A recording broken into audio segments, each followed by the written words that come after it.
us pray.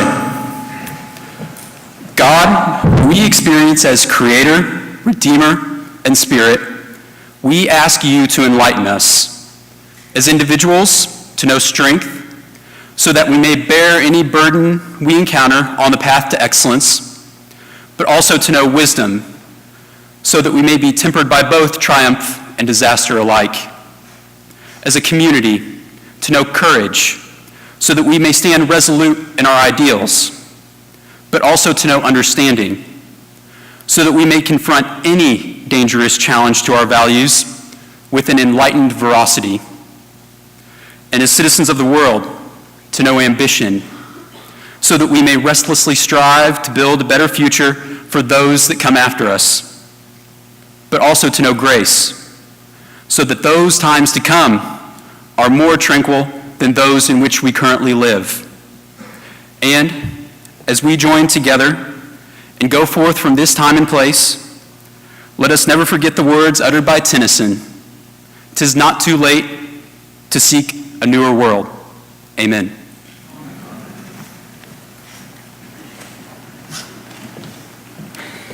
You may be seated.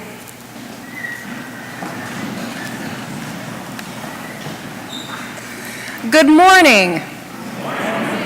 My name is Elizabeth McLeod-Walls, and I have the privilege of serving as the 15th president of William Jewell College.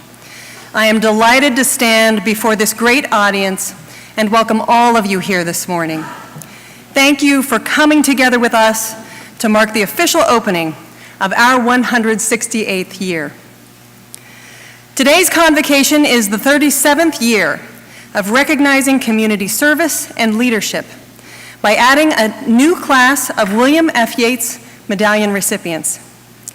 The 177 William F. Yates Medallion for Distinguished Service recipients build businesses, create charitable foundations, give voice to the underserved, mentor our youth, and promote the arts.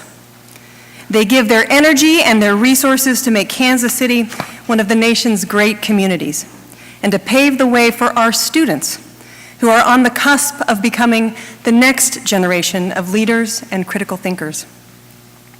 As I call your names, would past Yates Medallion honorees please stand if you are able to be recognized? We will hold our applause until all have been introduced. Alvin Brooks, Henry Block, Ray Brock, Georgia Buchanan, Patty Garney, the Honorable Fernando Gaitan Jr., Anita Gorman, Joan Israelite, Jan Kreamer, Dan Lambert, Shirley Pryor, David Ross, Sarah Fiddler Rowland, John Schaefer, and Dub Steincross.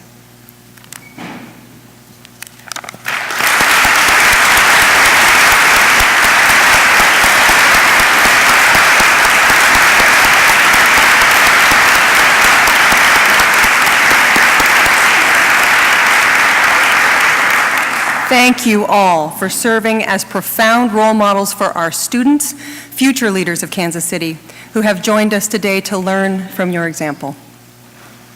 This year's convocation marks a departure from previous ceremonies insofar as, for the first time, we are organizing fall convocation around a specific idea, indeed an important commitment that the college shares with so many who are here with us today.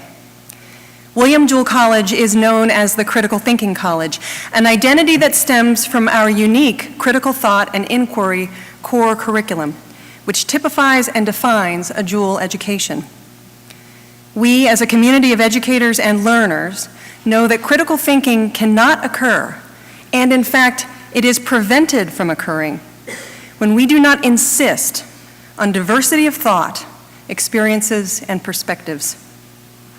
This is why, among our key priorities as the Critical Thinking College this year, we are focusing on making a Jewell education accessible to more bright minds, to more students who otherwise would not be able to experience the transformative core curriculum and graduate as resilient, creative, and engaged professionals and citizens of the world.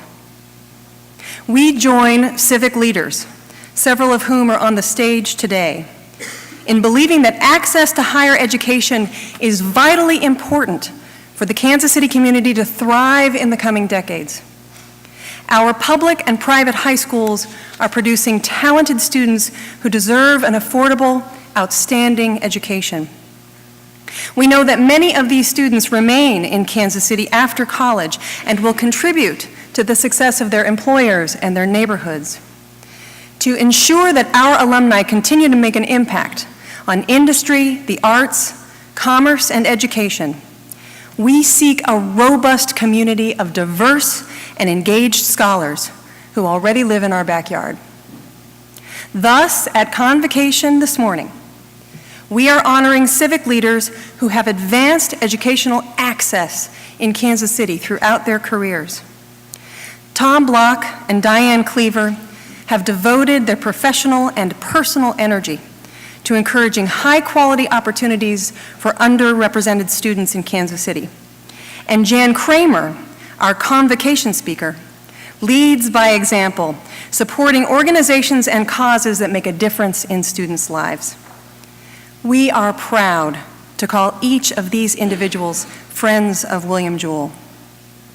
We are equally proud of our own work here at Jewell to increase access and to partner with these and other leaders to make Kansas City a vibrant, strong, and inclusive community.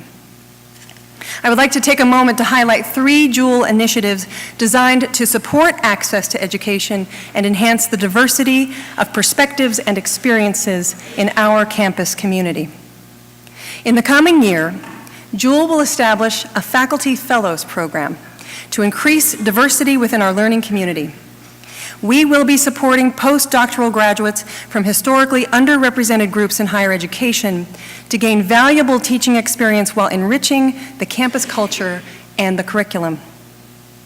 Jewell also is proud to join more than 70 community partners and the Kauffman Foundation through the KC Scholars Program to make education accessible and affordable. Low and modest income students in 6 counties on both sides of the state line may apply for significant scholarship at 17 area colleges, of which Jewell is one, providing 250 students each year a high-quality, affordable education close to home. And finally, this year, we piloted a leadership development program for rising juniors at the Ewing Marion Kauffman School. These students participated in an internship, were guided through leadership training and experiences at the Tucker Leadership Lab here on our campus, and experienced firsthand the kind of educational excellence pursued at Jewell. As we focus on these and other initiatives this academic year, we welcome our stakeholders to come alongside us and advance our students' futures. And I am delighted to share that a Jewell alumna and former trustee with a passion for social justice and diversity has stepped forward with a most generous gift in support of access. This alumna believes that everyone has a right to a high-quality education, a right to change their future, and a right to do that right here at the Critical Thinking College. We are grateful to have this Jewell supporter here with us today so that we can personally thank her for her gift. Diane Shoemaker has given $1 million in support of access scholarships for future Jewell students. Diane, would you please stand?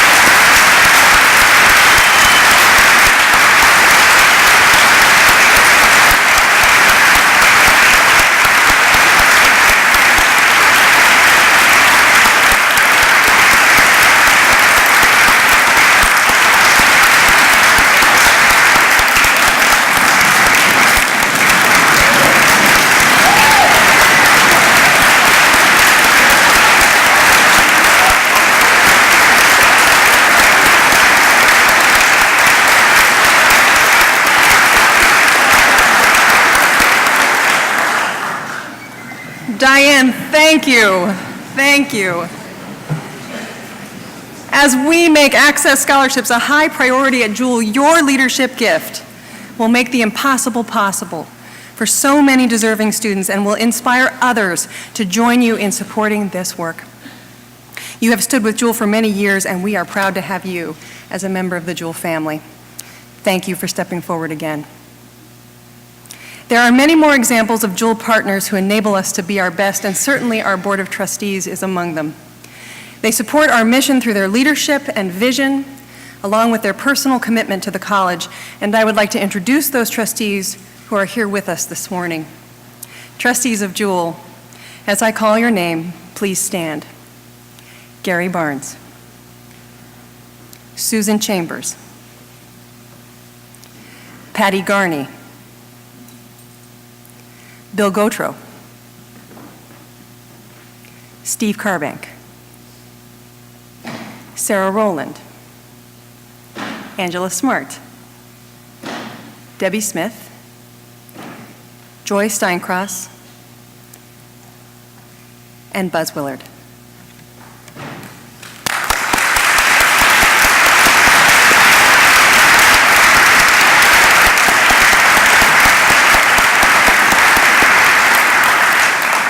And now we truly have a gift, because I invite you to reflect on the beginning of our new year by listening to our concert choir as they perform a new song under the direction of Dr. Anthony Maglione, Director of Choral Studies.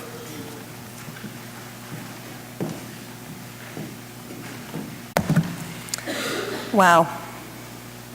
Remarkable. Part of what makes the Jewell experience enriching for our students is its location. A tight-knit and thriving community that is part of the fabric of Greater Kansas City and our region.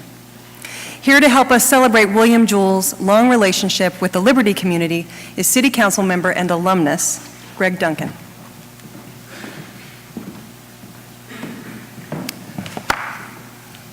Dr. McLeod-Walls, trustees, faculty, honorees, and the William Jewell community, on behalf of the Office of Mayor and City Council, I am pleased and honored to bring you greetings from the City of Liberty. I want to especially extend a welcome and congratulations to first-year students and transfer students who clearly make excellent decisions. Wise choice. My wife and I made that same choice to come to William Jewell a number of years ago, as did our current mayor and his wife, and our former mayor and his wife, and the mayor before that and his wife. And the mayor before that, his wife was my accounting professor in Jewell Hall just across the quad. So I don't really know what that means. Either we all come back or we can't get away. I'm not sure which it is. But I do know that whoever our next mayor of Liberty is, he or she best have a William Jewell diploma hanging on the wall. I think it's a criteria. Draw whatever conclusions you want, but I choose to believe that Liberty is in good hands in part because of what happens here at William Jewell, and that William Jewell is in good hands in part because of what's happening just right down the hill from you. When you as a college, I should say we as a college, claim the philosophy, critical thinkers in community pursuing meaningful lives, that doesn't just apply to these 200 beautiful acres or that jaw-dropping international program you're about to leave for. It also applies to the 30,000 neighbors you have just down the hill, that same philosophy. And as a perfect example, just 2 days ago, leadership from the key parts of our city, that's William Jewell, Liberty Hospital, the Liberty School District, and the City of Liberty, those four entities gathered together right across the sidewalk in the College Union to do that very thing, to get together, to do critical thinking, to exercise community partnerships, and to enhance the meaningfulness of the lives of our mutual constituents. The very thing you talk about here in theory and in marketing and in practice is also happening in practice in the City of Liberty and beyond. The resources available to you at William Jewell are phenomenal. There's more technology in the coffee shop at the PLC than was on the entire campus when I was here. Which isn't entirely true. We had a computer lab that was 5 green screens in the basement of Brown Hall, and it was awesome. It was something to brag about. But you have excellent facilities. You have top-notch professors. You have world-class technology, and you have the City of Liberty just across the street. So enjoy our restaurants. Come shop in our stores. Come to our events. Enrich your college experience with your local community, and likewise, we'll come to your games. We'll come to your performances. We'll learn from your research and attend your presentations, and you will enrich our community. So ultimately, whether your years on the Hill circle back and bring you back as mine have, or if they send you some far-flung place around the globe, right now, we're glad you're here for now. And the City of Liberty is grateful for this 168-year-old partnership, and we wish you the very best in this upcoming academic year.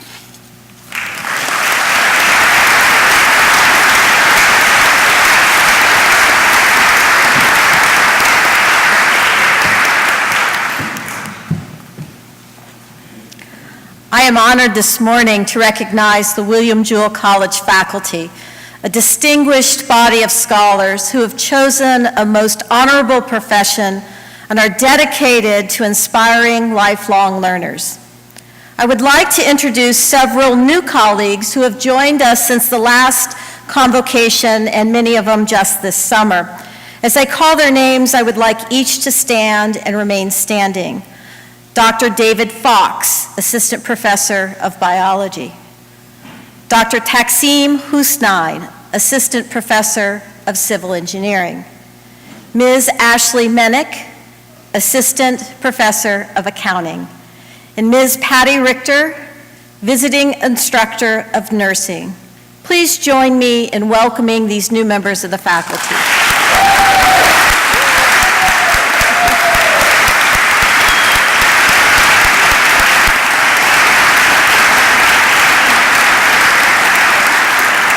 Thank you. These new faculty join an esteemed group of colleagues. I would like to introduce one of them to you. In 2009, the Spencer Family Sabbatical Fellowship was started with the generous support of alumni Dr. Bill Spencer and Joan Cheryl Spencer. This program provides a full-year sabbatical to a Jewell faculty member to honor the excellent teaching and mentorship the Spencers experienced at Jewell. The competitive honor is intended to focus that same experience for other Jewell students by enhancing the teaching and mentoring capabilities of the Jewell faculty, as well as promoting scholarly achievement. This fall, we welcome back last year's recipient, Dr. Anthony Maglione, Associate Professor. Go ahead, yay!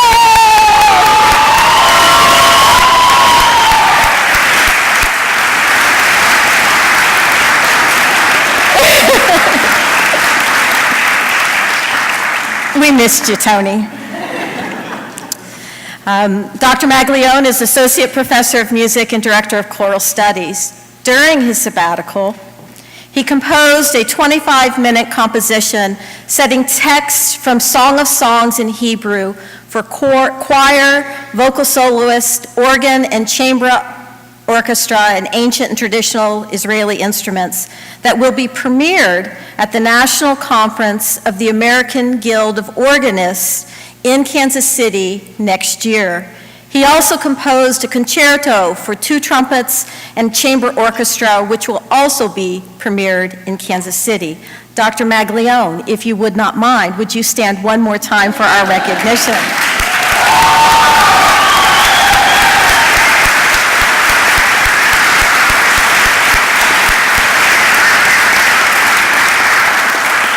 And now I'd like to invite the entire faculty to stand and turn and face the student body.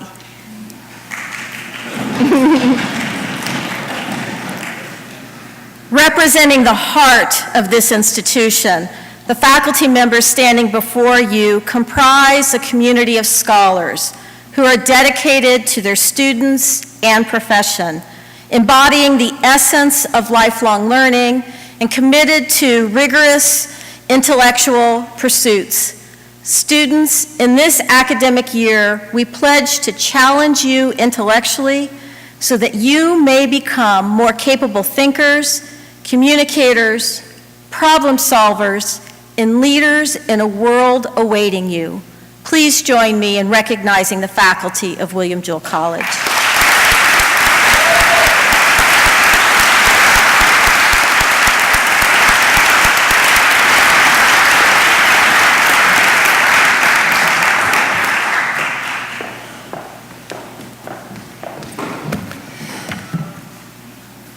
37 years, William Jewell has recognized Kansas Cityans who make this community great through selfless leadership and service. Today, we honor two servant leaders who have made their own mark on the community and are worthy role models for the entirety of the Jewell student body. We begin the recognition of our honorees with Mr. Tom Block, to be presented by Mr. Bill Gautreaux, class of 1985, and a trustee of the college.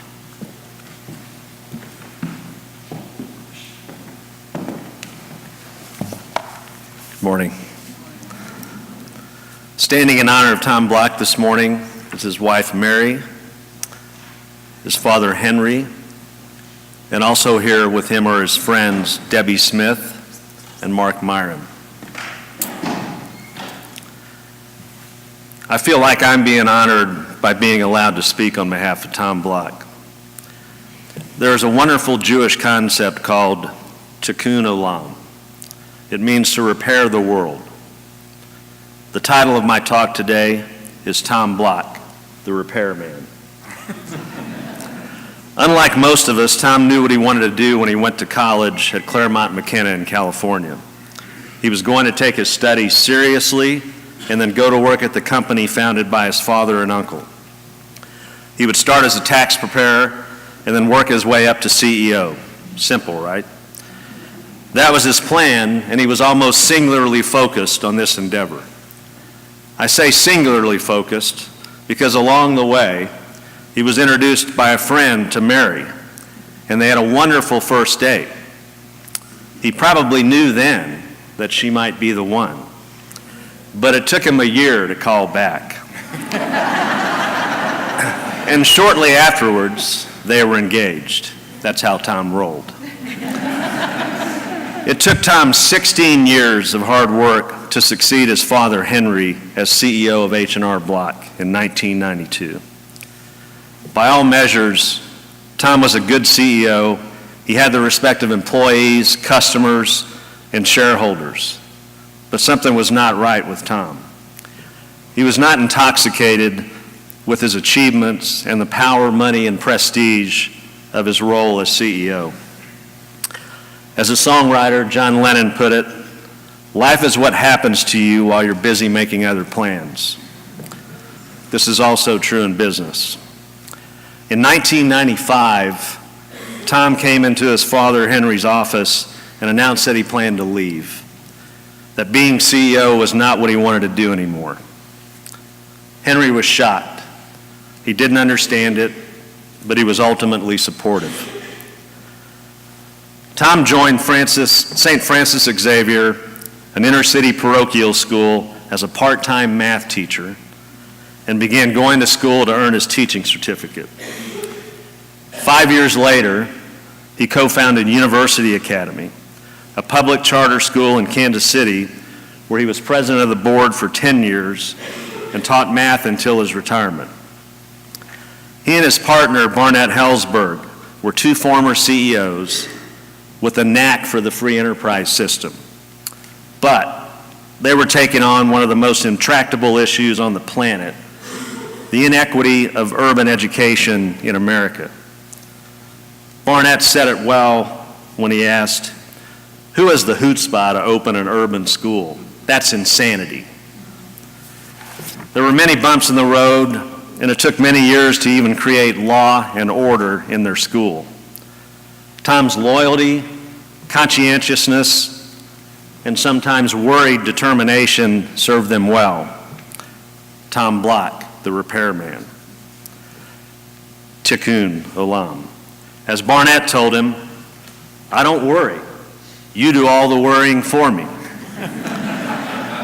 The Academy's enrollment grew significantly, moved into a $40 million facility, and has been recognized among America's best schools by both U.S. News and World Report and Newsweek. Tom chronicled his journey from CEO to inner city teacher and school founder in his book, Stand for the Best. His second book, Many Happy Returns, is a biography about his father, a pioneer in the commercial tax preparation industry. In 1981, William Jewell was proud to honor Henry Block with the Yates Medallion. Henry also turned 95 this year, and he is with us today.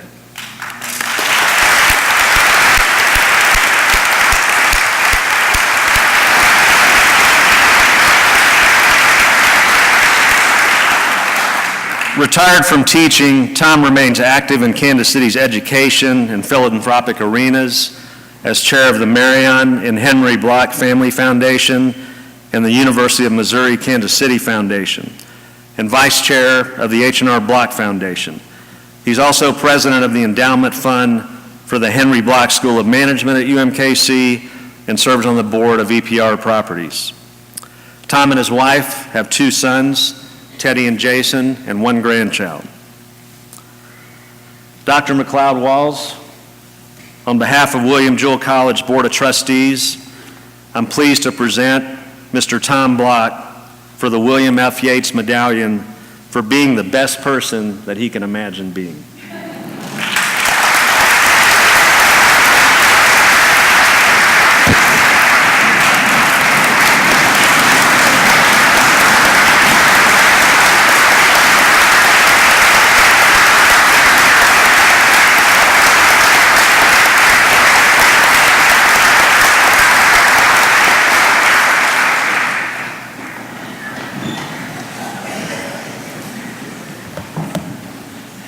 Recognizing honoree Mrs. Diane Cleaver is Mrs. Patty Garney, a Jewell trustee and 2001 recipient of the Yates Medallion.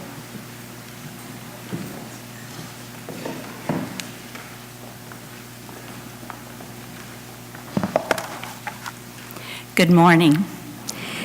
Standing with Diane Cleaver to honor her today, our family and friends.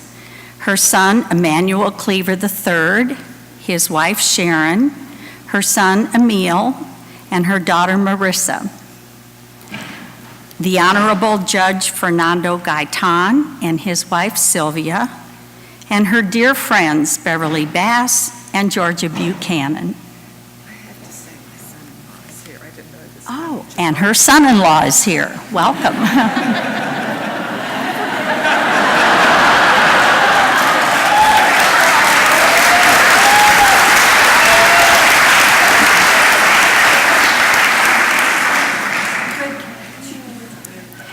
Having been born and raised in Kansas City, Diane attended Bryn Mawr College. But the summer before her junior year, when she met Emmanuel Cleaver at a social function at Swope Park, and they began dating, she transferred to UMKC for her senior year. They were married, and this past June, they celebrated their 47th wedding anniversary.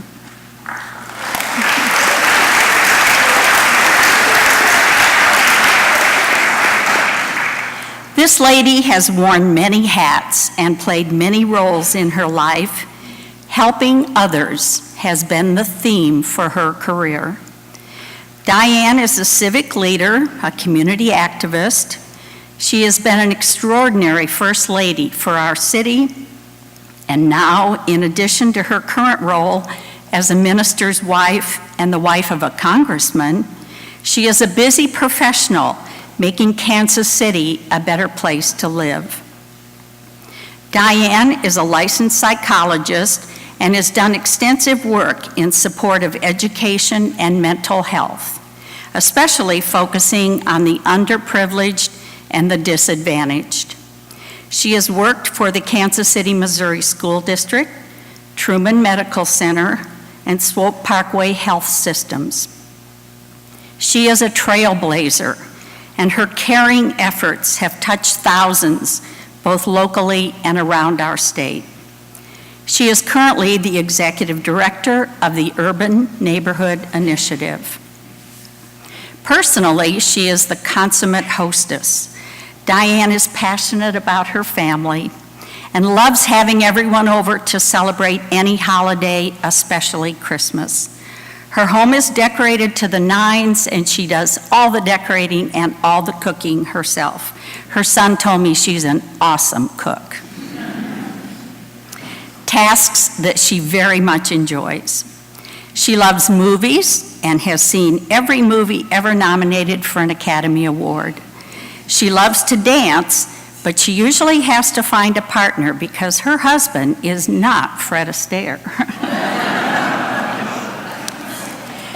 She is a volunteer, she is a fundraiser, and she is a friend raiser.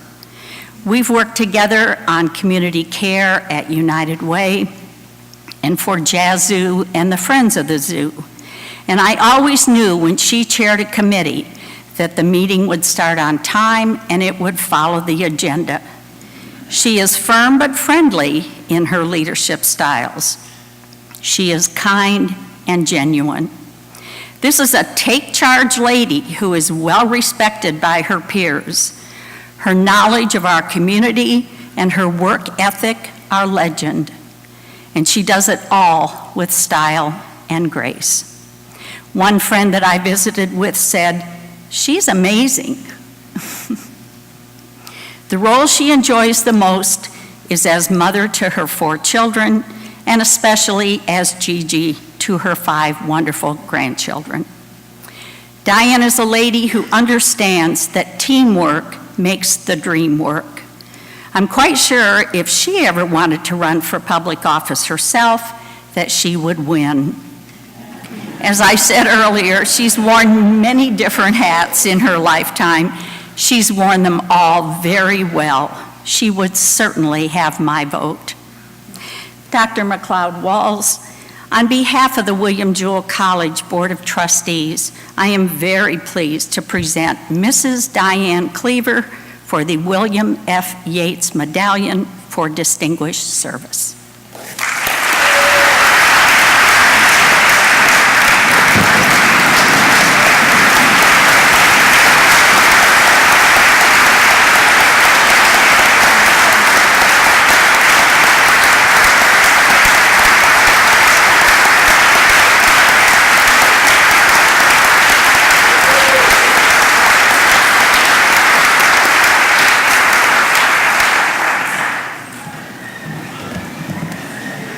I gotta tell you, this is so much fun. Thank you again, Yates Medalists, for leading by example, for giving so much of yourselves to make our community stronger. Mr. Block and Mrs. Kreamer, will you please stand one more time so that we can honor you?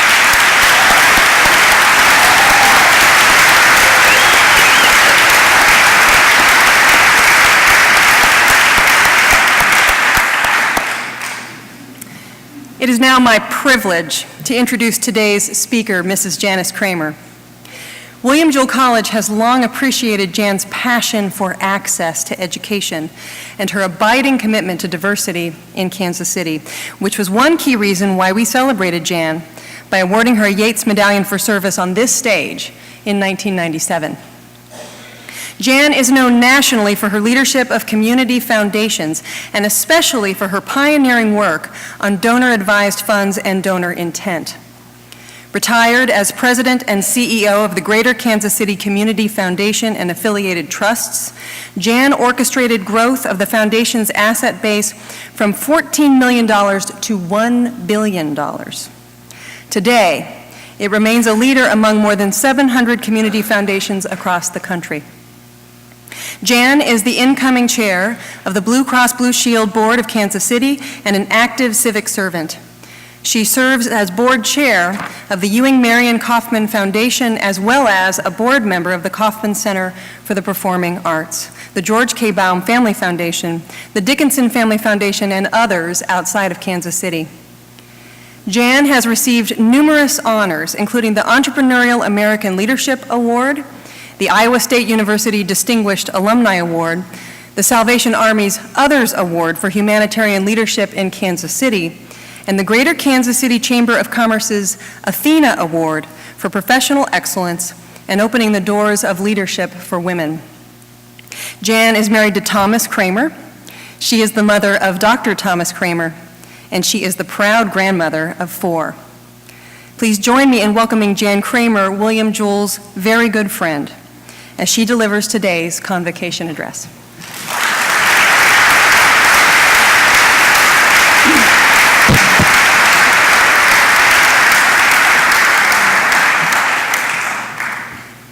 Thank you, Elizabeth, for that very nice and probably too long of an introduction, but I appreciate you recounting some of my professional accomplishments, but most importantly, for mentioning my husband Tom, our son Tom, and the 4 great-grandchildren. That's the important thing.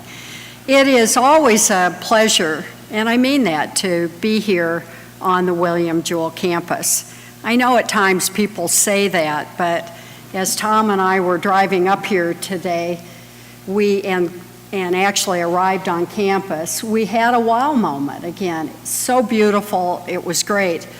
But I want to talk to the students for just a second. This wasn't planned.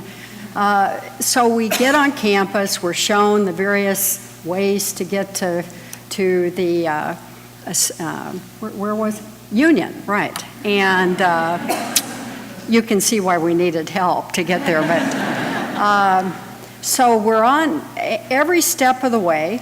Students said, "Can we help you?" And of course you can tell we needed help. But here was the thing that impressed us. This really was not planned. You would look us in the eye. Many of you said good morning, or would say good morning back, which was interesting. But here is the crowning moment. We're in the elevator coming up to the 3rd floor, and Tom said to the 3 students in the elevator, "Did you enjoy the Chiefs game?" I'm not kidding. They said, "Oh, we were too busy studying." Now, I've got to ask you, who is able to orchestrate that? I mean, that was the best. So thank you, students, for the warm welcome and making it a little easier for me to speak with you for the next few minutes. As Elizabeth said, I've been invited here to talk to you not about easy topics, not access and inclusion, not because I don't believe in them. It could go a couple of ways. Either you would be so inspired and go, "Right on, Jan," or I'll start seeing you doze off. So I hope I'm going to start getting you right on, and this is something we're going to move forward on. And I was asked here, presumably because I have experience and expertise in these areas. I would acknowledge that I've had some experience. I've been fortunate in 30-plus years working in the community to learn and to be exposed to important ideas around these issues. But to claim I'm an expert, that would be a stretch. But what I will tell you is I have a passionate belief that both of these issues are critical values for William Jewell College to embrace at this time in the college's evolution. And I want to talk about access and inclusion as value propositions. Now, you heard about some initiatives that are going on, and that excited me. But access and inclusion cannot just be done on the level of program nuts and bolts, i.e., let's get those diversity numbers so that we look good. Access and inclusion can only work meaningfully if we see value in them. So in the next few minutes, and I promise you, just a few minutes, I want you to see how valuable your work in these areas really is within American society today. Access to college, as Elizabeth mentioned, for less advantaged students is part of the social justice mission for William Jewell. And it is also a way to build the economic and social vitality of our region. Statistics tell us that across the United States, upward social mobility is declining in places from small towns and to big city neighborhoods. There, frankly, are young people missing out on the chance to fulfill the promise of their lives, when in fact they could and they should be gearing up to play new roles in building a new America. William Jewell is already committed to that brighter vision, and I'm told that about 1/3 of the students now on campus are in the first of their families to attend college. For a private college, with tough academic standards, that's very good. And it's even better to know that your plans, your big campaign, your plans for the future include being very proactive in recruiting more young people who are working to move up. Inclusion is a goal that's related to access, but it has value on its own. It means welcoming and including people from all segments of society, from different racial and cultural backgrounds, and people with individual differences too. And this is important because our society itself is more diverse than ever, which is potentially a source of strength. But unfortunately, we don't see our diversity as a strength. Instead, we're letting it divide us. And we can try and analyze what got us into that fractured state, but the ultimate questions are, where do we go from here? How can we recognize the differences and leverage them into strengths? How can we build communities that are more than a sum of their parts to grow the pie for everyone? I know these are tough questions and they don't have simple answers, but what I do see is an opportunity for William Jewell College to lead the way. The college has the key ingredients that are needed to tackle the divisiveness in our society. First is the pursuit of critical thinking and discussion. These are hallmarks of your school, and now you are giving them an expanded dimension. When you make inclusion a priority by reaching out to attract students and faculty from many backgrounds, you are creating a campus that will not exist in a bubble. You are setting the stage for debate on the pressing issue of our times among people who know what it's like to live on all sides of these issues. And here's the second key ingredient I believe you possess. Dialogue of this type has to be done in the right spirit. We can't gloss over our differences trying to pretend that we already live in a peaceable kingdom, nor can we keep on fighting each other. To illustrate the kind of spirit needed, I'd like to quote from an esteemed colleague of mine, Dr. Rafe Sonnenschein. Rafe, the author of the book Politics in Black and White, and he's considered a leading voice on addressing racial and ethnic tensions. What's needed for a fruitful dialogue, Rafe says, is a setting where people can be themselves but also communicate, where the conversation can be real but generous. Think about that, real but generous. Imagine if all of our conversations were like that. And now here's the intriguing part. Rafe believes that these exchanges may happen best in a college that is faith-based. He says, and I agree, that misperceptions about faith are common.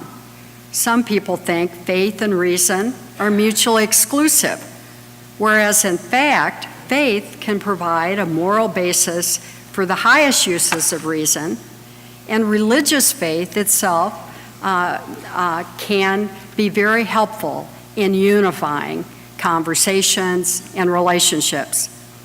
This college is no longer tied to a particular religious denomination, but it's kept its roots in faith. More important, it has kept its roots in faith combined with works.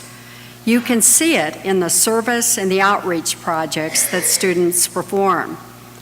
They started with aid, missions overseas, and recently the projects are moving closer to home with students volunteering in Kansas City schools. So now, with the emphasis on access and inclusion, the next step is to bring the philosophy of faith combined with works all the way back home to the campus. Here you can apply it to the great experiment this college has undertaken, which is seeking answers to the tough questions of inequality and divisiveness in our time. There's no better place for such an effort. You have so much to build on. I've been close to this college for decades, working with the previous president, Dr. Salih, through a difficult transition. And during that time, I've seen people here step up to face wrenching decisions, examining their consciences, turning to their faith for guidance, and then doing what they believe to be right, knowing that it would be a hard road ahead. Think about it. You've been through the refiner's fire. You've been tested. Now is your chance to set an example for the world. Wouldn't it be great if this small school in Missouri could become a living laboratory for access to better life and for finding strength in diversity? Wouldn't it be great to show that the best of your faith can go hand in hand with high standards of intellectual inquiry in a place where people work hand in hand for the good of all? That's the promise. But it will be a challenge on many fronts. You're already learning that access and inclusion are hard work. Diversity in the student body has hit a plateau in the past couple of years, and building the diversity in the faculty is even harder because the positions don't come open as often. And finally, we realize there are student challenges when you undertake these issues, these values. If we want access and inclusion to really work, it will require even more one-on-one personal contact with lots of personal involvement. Aaron North, the Vice President of Education at Kauffman and the architect of the Kansas City Scholars Program, gave me a couple of important insights. His main point was, don't generalize. The students are individuals who each have strengths and needs of their own. Some can jump right into the academic work but feel lost socially, others vice versa. Some could use frequent, regular mentoring and support, while others just have occasional needs. And he stressed this point. It is really important that the college be committed to offering a full spectrum of career options to these students to make sure that the world is really opened up to them so they don't miss out on any possibilities. And finally, Aaron feels the key to building a good access program is that individual attention must start as early as the recruiting process. If you can excel as matchmakers, in other words, you're committed to helping identify students who will fit in at William Jewell, but as importantly, William Jewell is a fit for them, you're going to be off to a good start. Now, what I've just said, I hope you're saying, but we already do that. And that's the good news. This is already in your skill set. This college is dedicated to having personal relationships with every student. And your commitment to service and social justice matches up with the spirit we found among urban youth. When these young people go to college, they go as pioneers from their neighborhoods. They talk about wanting to give back and help others get ahead, which means that when you recruit these kids and it's a good match, you could be getting future ambassadors for your social mission. Finally, your academic mission is appealing. It is to build critical thinking within a far-reaching context. And I love how Elizabeth puts it. We are critical thinkers in a community of people pursuing meaningful lives. Think about it. This is a much larger, more inspiring vision than I'm here to get a degree and a good job. Your vision includes economic self-sufficiency, upward mobility, but it's not limited to these goals. It is a vision that encourages people, the students, to dream big. It's a vision that invites people to think beyond themselves, seeing themselves as part of a community to which they can contribute, and also knowing that as members of that community, they are never alone. That's a powerful feeling. To the extent that you can make it real for every student, it is the definition of empowerment and a big step forward in making access and inclusion real. So, may the power be with you. We in Kansas City stand behind you. Personally, the work that you are doing is the right thing, in the right place, and at the right time. And I really want to thank you for letting me have this conversation with you today, and I hope it will continue. Thank you.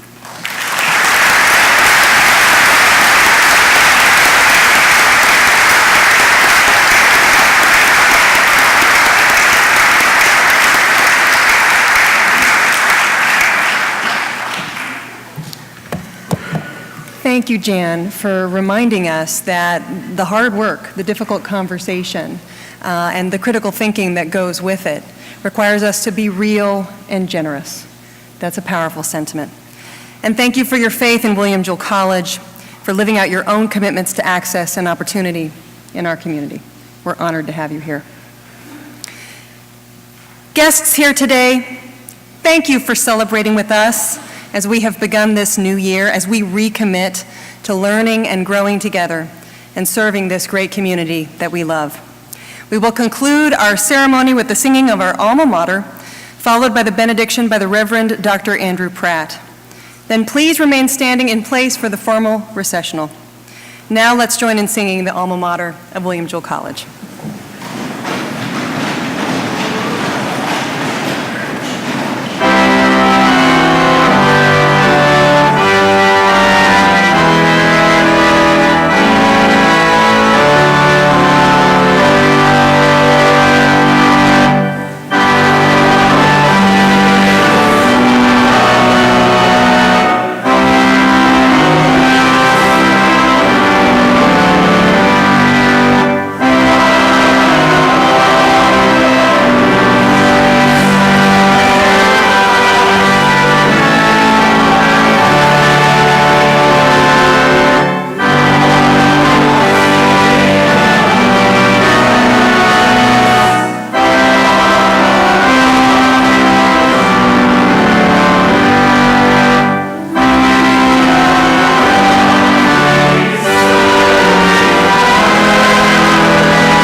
In benediction, receive these words from Buddhist monk Thich Nhat Hanh.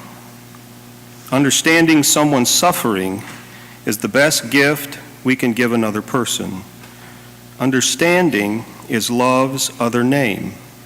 If we don't understand, we cannot love. Amen.